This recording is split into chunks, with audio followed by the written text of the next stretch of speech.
Hey everyone! In this video, I'm going to show you how to enable developer mode on Discord and copy IDs. Click the gear icon next to your profile picture at the bottom left to open user settings. In the settings sidebar, scroll down to the app settings section and click developer. You'll see the developer mode toggle at the top of the panel.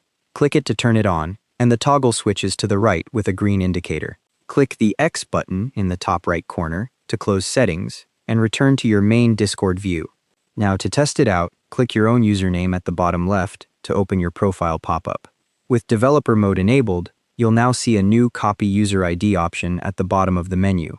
It appears right below the other profile options. Once developer mode is on, it stays on until you turn it back off, so you only need to enable it once. You can copy IDs from almost anything in Discord. Right-click any server icon in your server list and you'll see Copy Server ID in the menu. Right-click any message for Copy Message ID, or right-click any user's name for Copy User ID. These IDs are useful if you're setting up bots, reporting issues to Discord support, or building custom integrations. And that's how to enable developer mode and copy IDs on Discord. Thanks for watching, hope this helped.